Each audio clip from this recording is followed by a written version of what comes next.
Another thing about LS and me, the Tomcat. It was my idea, actually, the swing wing, swept wing fighter, because it was my idea. And it was a huge investment. I mean, lots and lots of money. It was ridiculous. But because I pioneered the, um, what's called passenger jetliners and American Airlines and all that other stuff, I was able to invest in some little bit ridiculous things like the like the F-15, 14, no F-14 Tomcat, originally developed in Europe, by the way, and and being done over there. Europe actually was testing out, or Germany, well, what is England, RAF, was testing out the first swept wing aircraft because we decided to just do it and make it work, and then worry about bombs and everything else, or fuel tanks or whatever auxiliary stuff. Because a lot of people said, well, if the problem was the wings as the hard points for like missiles and all that stuff.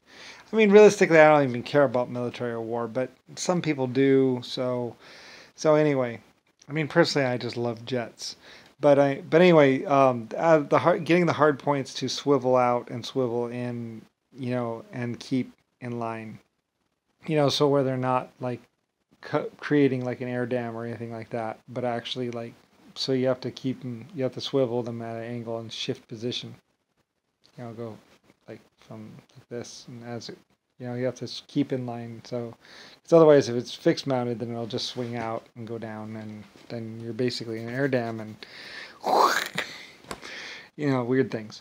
Anyway, so that was a real huge problem for the aircraft because you need some sort of linkage that's going to twist the missile in tune with the what's called, which means motors or something, that's going to shift the angle of the missile as the wing sweeps, which is an issue.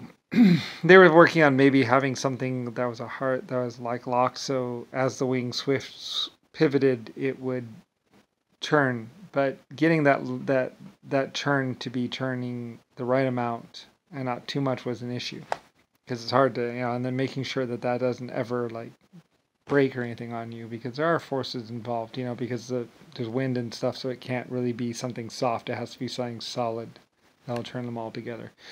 So that was an issue.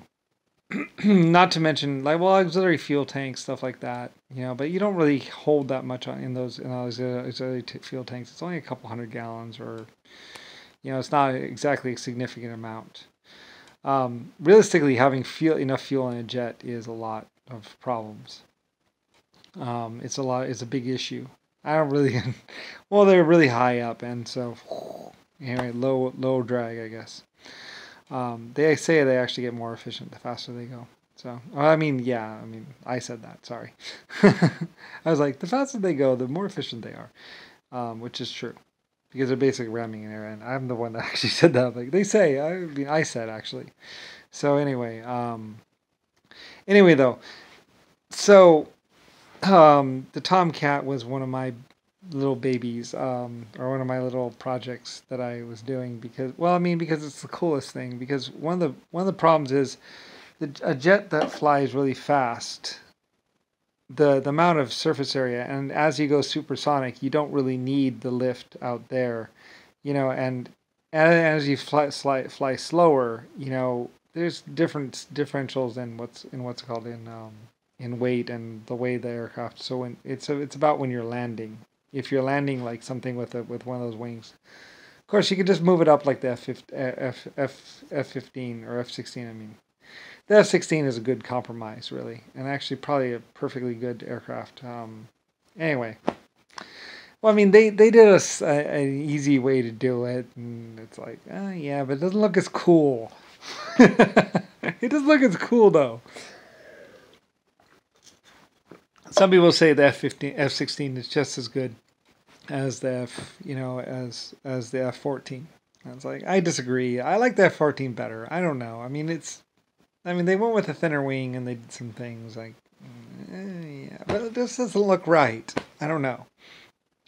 Anyway, though, but also there's some issues like when you're flying well, when you're flying really, really fast, I don't know. It's like one of those things. Anyway, I was going with the swept wing design anyway. I liked it better. I liked it better, the swept wing design. It was cooler anyway to have the wings sweep back, okay? You gotta admit it.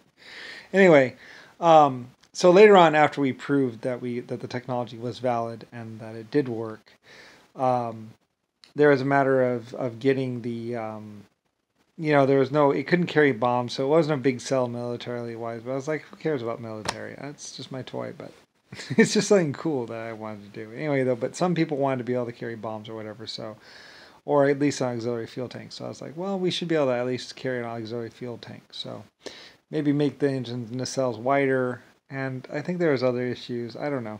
Anyway, I was just letting them play around anyway. I mean, I don't know. Military people, cuckoo. But we do have to defend ourselves sometimes, so it is an issue.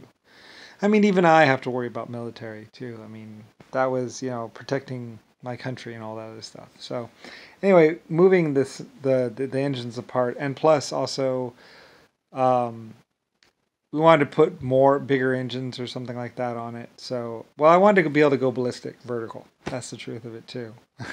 I really wanted something that could get up really high. And I think we had actually done a new bigger engine or something like that. And I was like, yes, we got to put this on something. We got to put this engine on something.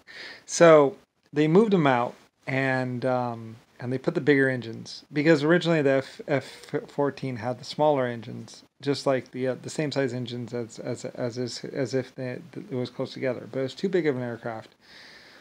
And I forget what it was. I think I was worried about the wings breaking off or something like that.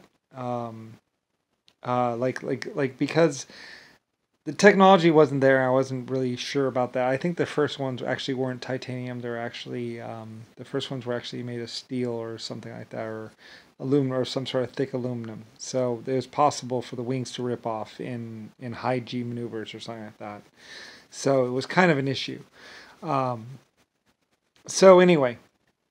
The first ones we were designing, we didn't have titanium at first, of course. This is back in a long time ago.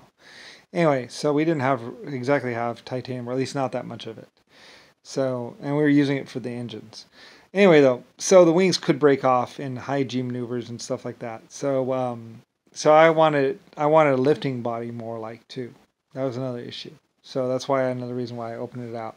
And actually, technically, they say that the aircraft could fly without any wings at all, which is funny. And I think that might have been one of the issues. I mean, like I say, my aircraft engineers of the past, my Germans and other people, they were that good. They were incredibly, they'd forgotten more. That's why I would tell them all the time. I would tell my people, you cannot replace my aircraft people. They are not replaceable.